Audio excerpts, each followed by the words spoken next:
So do you have your own pocket? So you just answered it. All over the countryside. Hey, Peter. There you go. Don't you still want this?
We would like to welcome everyone out to our City Council meeting this evening. I would like to call this meeting to order. We would like to begin with a prayer by Heather Carnes and the Pledge of Allegiance by Hunter Carnes.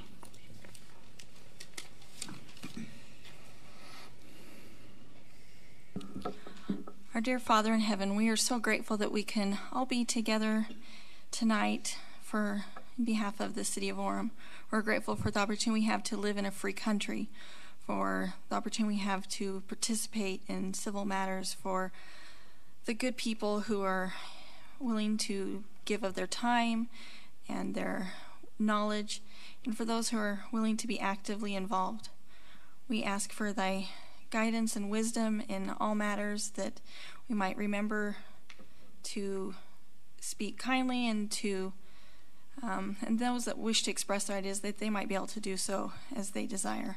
We also ask that we remember, as we celebrate kindness in our city this week, that we think of others and we do what we can to make our world better. We're grateful again for this opportunity tonight to be here, and we say these things in the name of Jesus Christ. Amen. Amen.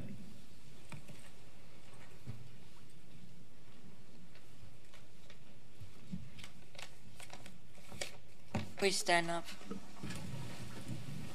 Repeat the pledge with me. I pledge allegiance to the flag of the United States of America and to the republic for which it stands, one nation, under God, indivisible, with liberty and justice for all. Thank you to the Carnes family. We would now like to approve the minutes of the City Council meeting of October 10th, 2017. Joint City Council meeting with Provo, October the 12th, 2017. Minutes of the City Council meeting of October 17th, 2017. And minutes of the Joint City Council meeting with Vineyard, October 18th, 2017. And by way of information, Councilmember Sumner is not here with us this evening, but he is on the phone. Brent, can you hear us? Yes. Okay. Yes, Mayor. Thank you. So I would entertain a motion to accept these minutes. So moved. Is there a second? Second. All in favor, say aye. Aye. Aye. Brent, you said aye? Aye. Okay. Thank you. We would like to mention the upcoming events. Tomorrow, November 15th, at noon, we will have a joint meeting of the Orem City Council and the Alpine School District Board here in the City Council chambers. On the 17th, we have the Senior Friendship Center Thanksgiving dinner at 11:45 a.m., which the council will be helping to serve.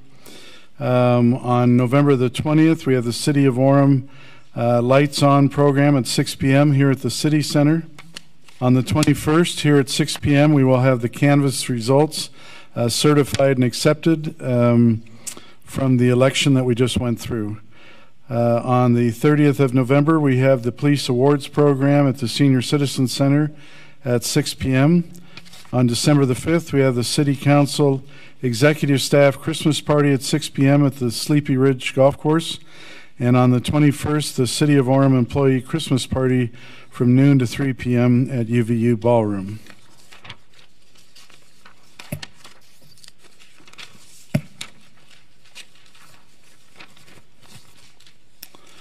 We have some appointments to boards and commissions that we would like to take care of. And if you are here, I would like to have you stand. So first of all, to the Transportation Advisory Commission, Braden Santo. Then we have 5 reappointments to the Metropolitan Water District of Orem. So we have Russell Brown. Yes, I've asked him to stand up. Oh, you can't stand up. I'm sorry. All right, well, just raise your hand. That's great. Liddell Gilman. Okay. Jack Jones. Not here. Rick Lewis. And Alex Slott. Okay, in the back. H for this book. Great. So all in favor of appointing these? Don't we have one more, Mr. Are you going to do them separate? No, we don't have one more. So we have some coming from our city manager. Oh, thank you. But not from the city council. Thank you. Sorry. So all those along in the city council that are in favor of making this appointment, please say aye. Aye. Aye. Okay. Aye. Thank you. Okay, now we have city manager. As we will come back to that, we have a report first from the Board of Metropolitan Water District of Orem. So, Chris, are you okay? Jackie, just to confirm, were you needing a motion and a second for that one? Okay. Okay. Can someone make a motion to accept those appointees? I'll move. And a second? Second. Okay. And we voted. Okay. And can everyone identify themselves at the table there? Yes, Mayor. My name is Chris Shirkey. I'm Vice Chair of the Metropolitan Water District of Orem. Steve Brown, Metropolitan Water District of Orem. Neil Winterton is the manager for the Metropolitan Water District of Orem.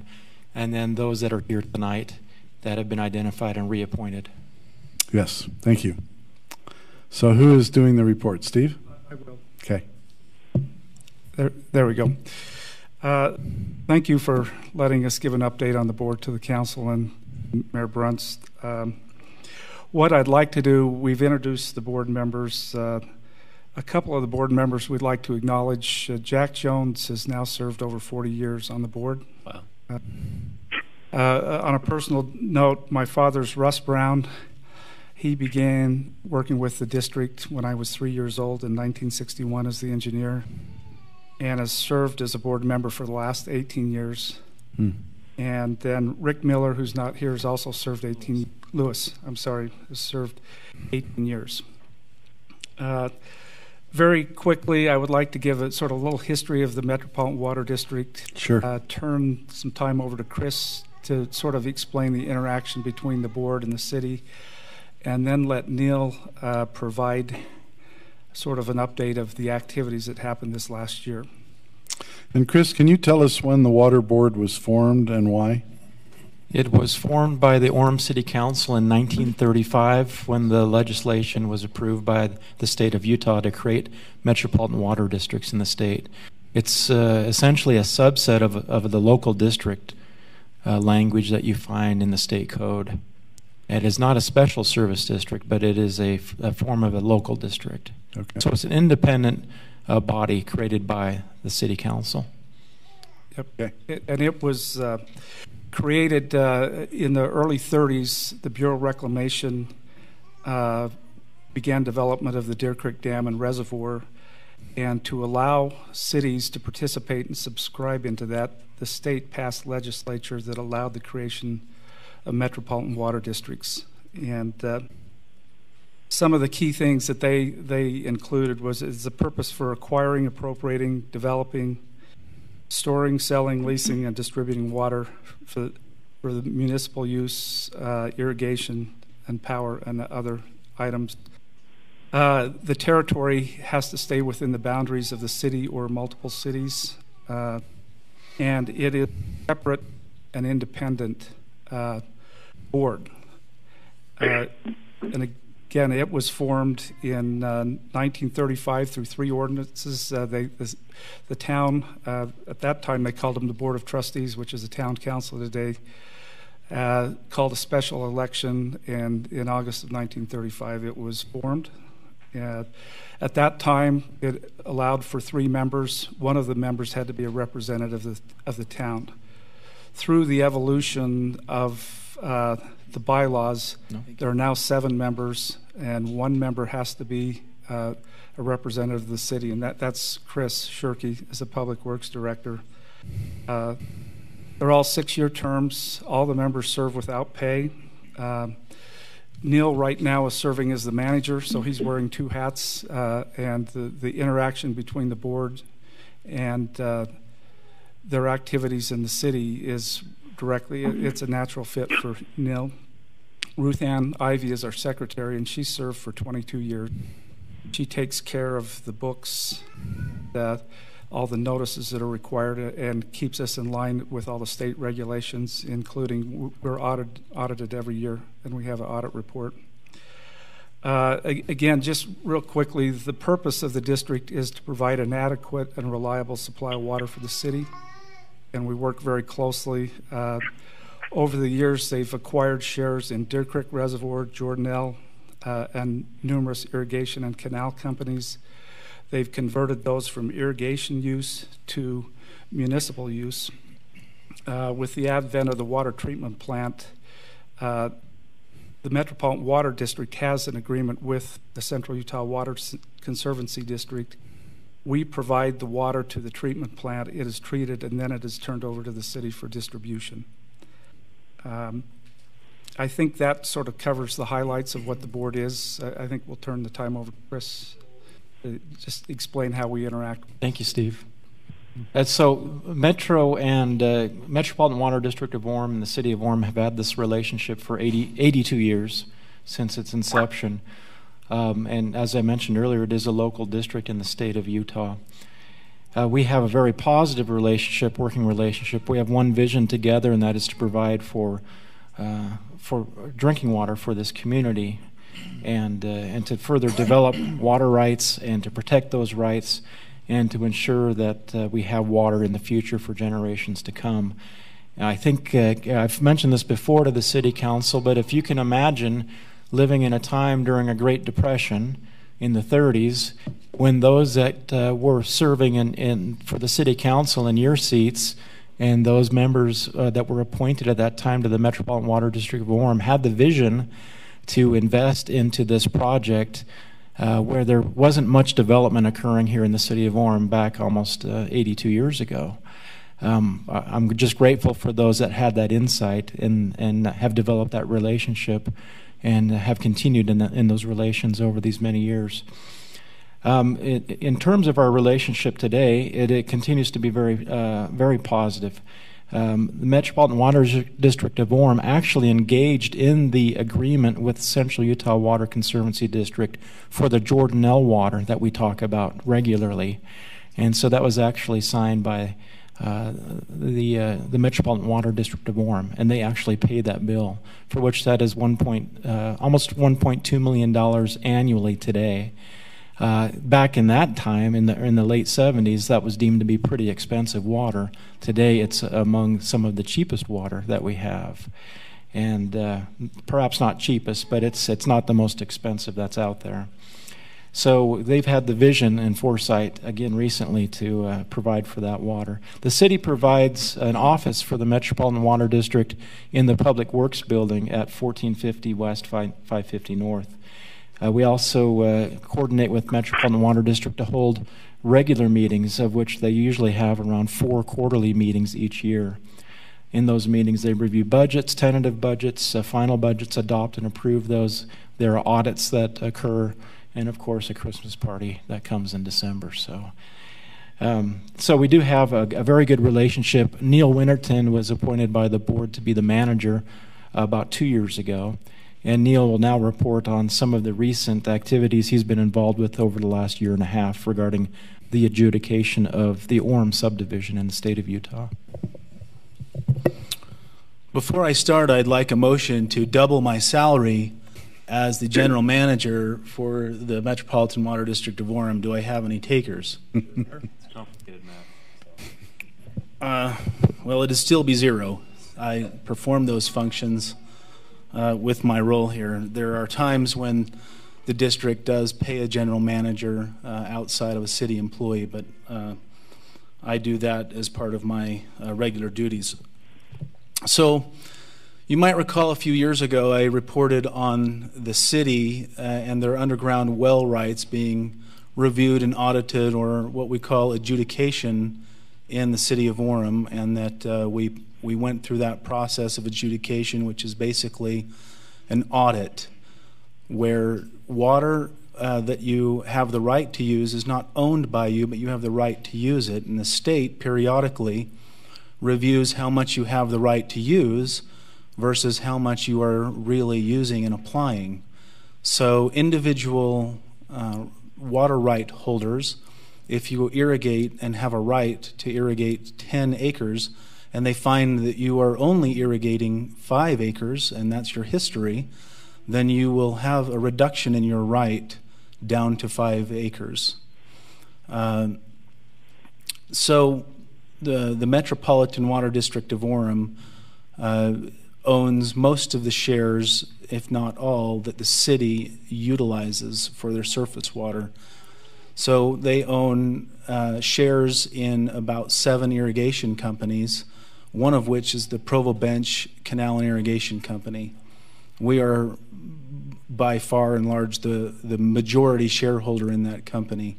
So we have a very keen interest in its success. That company was being audited. We're going through the adjudication process beginning the end of 2016 and wrapped up in May of 2016, May or so of 2017. And it's not a pleasant experience, if you can imagine, making sure that your water right, that is very large and provides water to the city, stays intact. And it's not an easy conversion, since a lot of those shares once irrigated orchards and other things, and now we were mixing all those sources and blending them together. But with the expertise of Russ Brown and the history that he has, providing lots of background history in that right itself, and his efforts at showing to the state where that water has been used, that water right, that water share and its yield, and how Orem and other communities work together, we came out of that process untouched, which is quite rare in today's day and age, to not have any reduction at all. So that was a big victory. So in that audit, has that information been recorded then? It is recorded. Okay. It takes a long time to get before a judge, possibly 8 to 10 years actually, but it is recorded by the state engineer as a recommendation, and then it goes before a judge after all of the water rights in what's considered the Orem subdivision. That includes every single private well, right, share throughout kind of Orem proper, and then some is presented in a book, and it's then stamped for approval in its finality, only to be seen again in probably another 50 or 75 years. So that's been our major project this last year. The Metropolitan Water District of Orem does participate in water development projects and will participate financially in our water reuse project and our well number 10 project that is soon to happen. That's the end of my report. Thank you. Are there any questions? Any questions from the council? More than a question. You know, we turn on our water at our house, and we expect everything to be wonderful, and in large measure it is, because of decisions made 80 some odd years ago. So we thank you, and I think some of you have been on the commission that whole time, it seems, and thank you for your service these 87 years that you've served. And we are grateful that wise stewards before us did all these good things, and we hope we're being wise stewards along the way too. So thank you for your report. You know, Go ahead. Well, I was going to say one thing that's interesting is I work with mayors of other cities. Many of the cities in the county are facing serious water problems, and being able to supply their residents, having adequate resources, and as you have mentioned, thankful to these gentlemen and Bruce Chestnut and others, Chris and everyone that's gone forward on this. We have a wonderful supply of water within our community. So thanks to all of you, and thanks to those who have gone before. So. And we've passed these books out before. If there's some interest, this is a history of the Metropolitan Water District. It was written by Russell Brown. I think every one of us would love to have one. Okay. And we could collect one for Brent as well. He's not here. And for Jamie. Nice work. Thanks, Steve. Thank you, sir. Yeah. Thanks. Thank you very much. We'll now turn some time over to Bren Bybee with regards to some appointments. Yes, Mayor and Council, we have 3 vacancies in the Planning Commission, so I'd like to submit for your advice and consent one reappointment and if they are here, would you please stand? The reappointment of Carlos Iglesias, and then Mr. Mike Staker, and then Ross Spencer. Is there a motion to accept these? So moved. Second? Second. All in favor, say aye. Aye. Thank you very much. Thank you, Brent. Okay, we now have some personal appearance time. We have one individual who would like to speak, Suzanne Huff. And if, when you come forward, if you could give us your name and then also hold your comments to 3 minutes. I'm Suzanne Huff. My husband is Kent Huff. Last week, you each received a copy of the letter that we addressed to the City Attorney's Office regarding the denial of our solar power. If you infer from our presence here that we would welcome anything you can do to make the granting of that permit possible, you would be correct. But more important, come to ask if the leaders of the City of Orem support solar power in Orem, and if you do, to remove barriers to the installation of personal rooftop solar installation. We were told it would not be fair to approve our application for personal solar energy because the Orem Development Office has denied permits to so many others. Is fair the proper standard? At the present, personal solar energy systems are being held hostage to other permit irregularities that may exist on a person's property in Orem, while federal and Utah state governments are offering tax incentives up to $12,000 to help people install solar.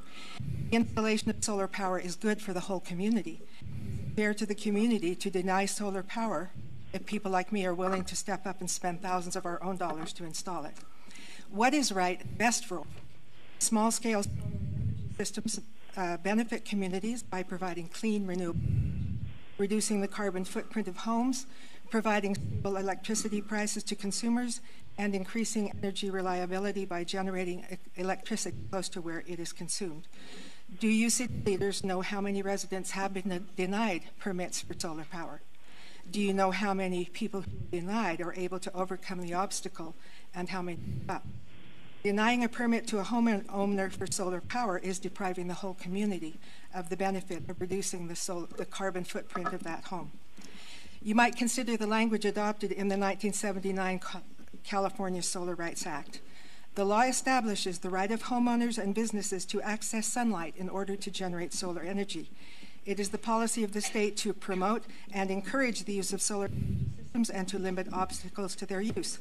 The Solar Rights Act prohibits local government denying a use permit for solar energy system unless it makes findings based upon substantial evidence in the record that the proposed installation have a specific adverse impact upon public health or safety.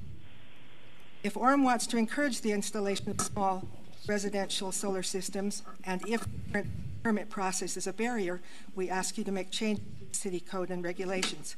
We suggest that the city approve permits for solar systems based on the integrity of the solar generating system itself and not deny permits because of past permitting irregularities. The Rocky Mountain Power Agreement signed by homeowners require strict standards and documentation before a solar unit can be connected to the grid. We think solar generating systems should be approved as long as they are installed by certified and licensed contractors according to the standards required by Rocky Mountain Power. Thank you. Appreciate it. Mr. Mayor, Yes. I have not seen a copy of the letter that this. I have copies here. Could you leave them with Steve and he'll get them to us? We've written 2 letters to the city attorney, and there's a copy of my little presentation and the quote that I gave from the Solar Act from California in there. Thank you. I'll probably email you some other. That'd be great. Didn't expect to be activists, but here we are. Okay, thank you. Very well timed on your comments. We'd now like to go ahead and move forward on a consent item. This is a motion for the City Council to authorize the mayor to execute an agreement outlining the city's participation in the Business Loans of Utah Fund.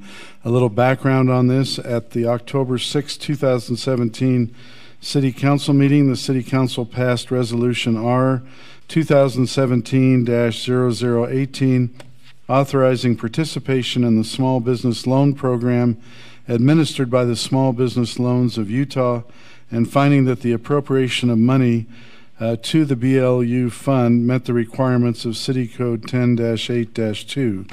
The City Council postponed the approval of the credit agreement with BLU and the other participating entities until the agreement was finalized. The parties have now finalized the credit agreement. Therefore, the Economic Development Division Manager recommends that the City Council, by motion, authorize the mayor to execute the credit agreement. Is there a motion to move forward? So moved. Okay. Second. Okay. Let's go with Brent Sumner first. Aye. Okay. Debbie? Aye. Aye. Aye. Aye. Aye. Aye. Okay, the motion passes. Thank you. Let's move on to our scheduled items. The first one is a public hearing amending Section 22-8-8A of the Orem City Code pertaining to setbacks in the commercial and professional office zones. Jason Bench is our presenter, and we'll turn the time over to him. Thank you, Mayor, members of the council.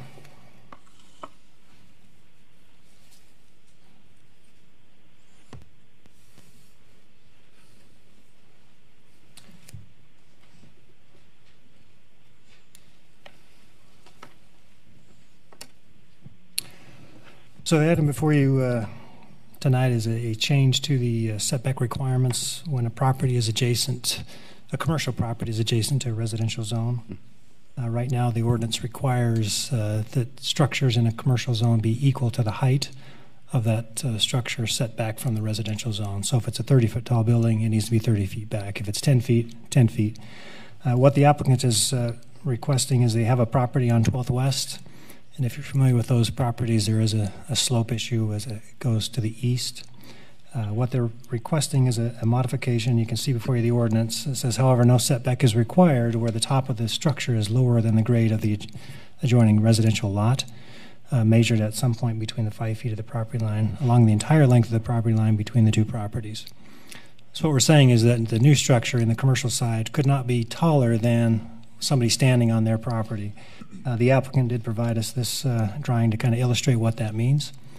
So if you're standing on the residential property above, the structure below is not going to be above to hinder any view or anything from that specific structure being closer than the design setback. This is the property that they're looking at. They're wanting to put the structures along this property. You can see there's an existing retaining wall. There's multiple fences as it goes up. You can see the gazebo on the residential side right there. What they're proposing in this instance is that the structure for solar would be able to be installed there. They're putting solar on their rooftop but not be able to get the entire capacity. They want to do 100%, so they're putting these structures. The best location for that is at that corner because of the other buildings that are there. And so this, as they work with staff, we've come up with this criteria that I think would benefit property and other properties along that corridor or other places that have the slope issue. Planning Commission did review this and did recommend that the council review and approve the proposed recommendation. this is how it would fit in the existing ordinance. So it pertains only to commercial and professional office zones. Any questions that I can address? Councilmember McDonald. You go back to the picture of the property, Jason. Not your beautiful artwork, the actual This picture. property. There you go. Exactly, this would go, do you have a highlighter? Can you show me where it would go? I assume in that corner and not higher than the cement wall? Right, within 3, you can see the lower wall, right? Yes, yeah. There, so it would be 3 feet back of that wall. Along those, so basically, act as 2 purposes. One, it's going to cover the stalls that are existing, and 2, the roof would then be a solar panel system. So it would create basically a carport for these Yes. cars, so we're not taking away parking. No. We're not limiting that. So And dual how purpose. high would it go? They're indicating, I think they have a height on there. I'd have to look at it, but it's probably 10 feet, 12 feet, something. So again, if you go back to the picture, how high on that wall do you envision that going? Above, not above the chain link fence, above the Not- cement, it would- but not the chain link, It is would that not right? be above the chain link, that's right. It would not be above. Thank you. Any questions from the council? Okay. Applicant, would you like to come forward? Welcome to come sit up here if you'd like. I don't know that we have necessarily any questions for you, but Push that button. you might as well sit at the table. If no further questions from the council, we'll go ahead and open it up to the public. This is a public hearing. Anyone who would like to discuss this can come forward, and you have 3 minutes to speak. Seeing that no one's coming forward, we'll bring it back to the council and close the public comment portion of the public hearing. Any other comments from the council? So just thinking of, I mean, this current proposal before us makes sense, but what about other potential things we're not anticipating that may cause a safety hazard of people on uphill climbing on top of roofs, or is there any potential implication there that we should be worried about? I wouldn't think so. Typically, the residential is going to have a fence. I mean, they may not. I mean, they may throw rocks on top of the, I mean, that's stuff that may happen, but that's just something that we'll have to, I guess, deal with. I'm assuming there's going to be a fence on that side. That the commercial side is required to have that 7-foot wall separation. It's going to be below that wall, so I guess if some rambunctious kid wants to jump and then jump on top of it, I guess that's something they could do, but it's nothing we can really hinder unless we put razor wire on the top or things like that. So really that kids are going to do, or whoever is going to do something, but there's protections built in with the fence requirement and the setback requirement that should be sufficient, Okay, thank you. in our opinion. Councilman McDonald, do you have another comment? Yes, I did. We can go to Councilman Lentz. Please do. Councilman Lentz. So first of all, I appreciate the Huffs coming tonight, and I hope you can stick around because I'd love to talk to you afterward. It's a very solar-themed evening we have, which I love. My question is, with this amendment, would this only apply to something like a parking structure, or could you also have an inhabited building? In other words, if you put an office within that space that currently you'd need to have a setback, but would this allow you to put an office space right next to a retaining wall or something like that? Potentially they could, but it'd be limited to the height. So whatever that slope differential would be, if it's 10 feet, if it's 12 feet, that would be the maximum height they could go, because the roof could not project above that elevation. So they could put a storage shed, could put those types of things next to the property, whereas now they would have to be equal to that height, whether it's 10 feet, 7 feet, or whatever.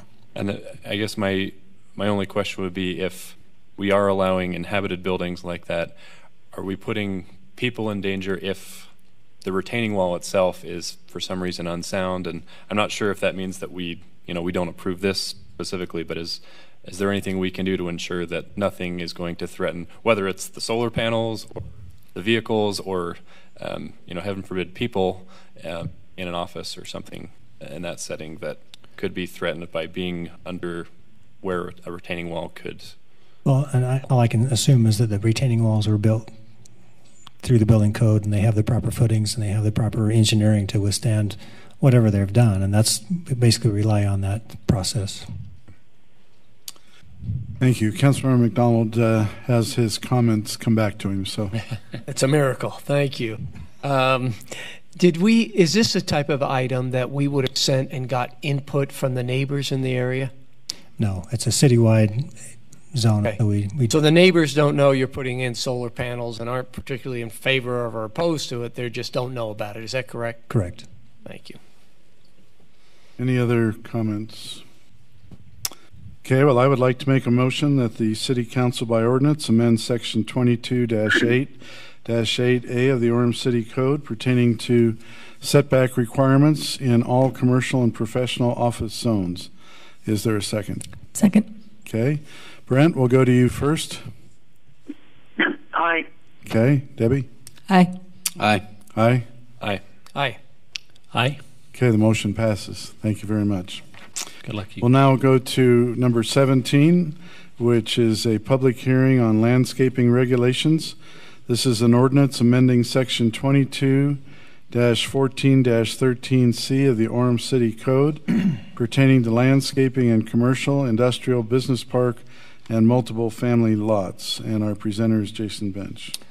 Thank you, Mayor, members of the council. So tonight before you, as we've discussed in previous settings, we want to add some requirements for detention areas. You're probably all familiar with driving down multiple streets in the city and seeing detention basins in the required landscaped areas. We're not opposed to, obviously, detention, but we want to also have the opportunity to have the beautification of the landscaping portion that's required along the streets to be maintained with the trees and the grasses or the shrubs, and not be necessarily hidden by a 5-foot depression in their landscaping. What we found over recent times is it's easier and less expensive to put it in the required landscaping than it is to put it somewhere else on the site. What we're seeing then is a lot more of these depression areas in the required setback. So these changes are trying to address that concern. The first and the bullet points that you see there, the detention basins would not be allowed on State Street or University Parkway. We're just going through the BRT project where they're putting in landscaping. There will be no of these detention basins in that landscaping. We don't want to have that in the future after that's installed, and so we're precluding that along those in the required landscaping. Now, that does not limit anybody on their back of that landscaping to do whatever they would like as far as the detention areas. A new thing that we're encouraging as well is low-impact developments, which is the swells and other things where the roof drains and things enter into the grass and kind of meander through that and dissipate into the ground. We're in favor of those, but we want to limit those to 1 foot in that required setback. We would not limit it anywhere else on their property. So that's something that the city is requiring these low-impact developments designed in the projects, but we don't necessarily want them in the front setbacks. And then detention basins in other areas of the city, so other streets not part of either the State Street corridor or arterial streets such as 8th North, Center Street.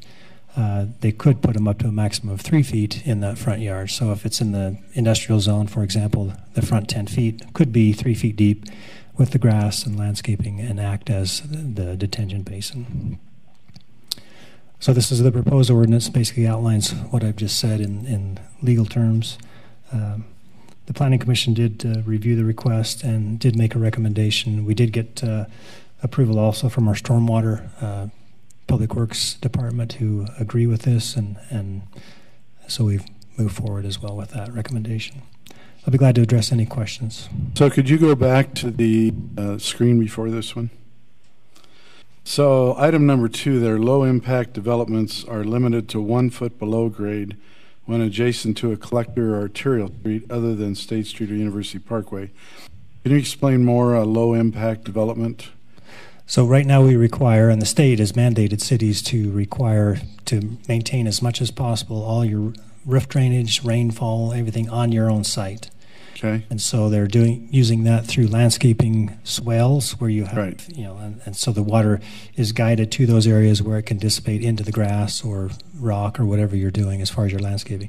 So that's something that's required, and so we want to encourage those, obviously, and so we've allowed a foot depth in that required landscaping, which is going to be a gradual swell in that front and then require them other places. And that's called low-impact development then? Yeah, LIDs is for short is what they call them. Okay. Yeah. Yep. All right. Any questions from the council? Councilmember Lentz. So just to reiterate what we talked about in the work session, so this is only applicable going forward. This is not retroactive. We're not going to, go after somebody that currently has one of these and require them to raise up No. the. Yep. No, I'll clarify that. Only if they come in and actually redevelop their site Right. would we make them do it, yes. Okay. Thank you. Any other comments from the council? Okay, well, this is a public hearing. We'll open it up for public comment. Anyone who would like to come forward, please state your name and hold your comments to 3 minutes. Seeing no one's coming forward, we'll bring it back to the council and close the public comment portion of our public hearing. Any comments from the council? So I'm open for a motion. I'll give it a shot. So I move that we amend section 22-14-13C of the Orem City Code pertaining to landscaping in commercial, industrial, business park, and multiple family lots. By ordinance. Is there a second? Second. Okay. Brent, we'll go to you first. Aye. Okay. Debbie? Aye. Aye. Aye. Aye. Aye. Aye. Okay, the ordinance passes. Thank you, Jason. Appreciate it. Bren, do you have anything? No, none at this time. Okay. Brent, you have anything? No, I'm good. Okay, well, we have something for you. It's your birthday. Oh, no. And we want to congratulate you on your birthday. And so the city council is going to sing happy birthday to you. And then we're going wow. We'll invite the audience to join us. Yes. Alone. Anyone who wants to join in, please do so. So, happy birthday to you. Happy birthday to you. Happy birthday, dear Brent. Happy birthday to you. So, Brent, that's a one and only. I've never seen that done before. All right, I will. Thank you very much. You bet. Congratulations. I will accept a motion to adjourn. So moved. Is there a second? Okay, all in favor say aye. Aye. Thank you. Good night.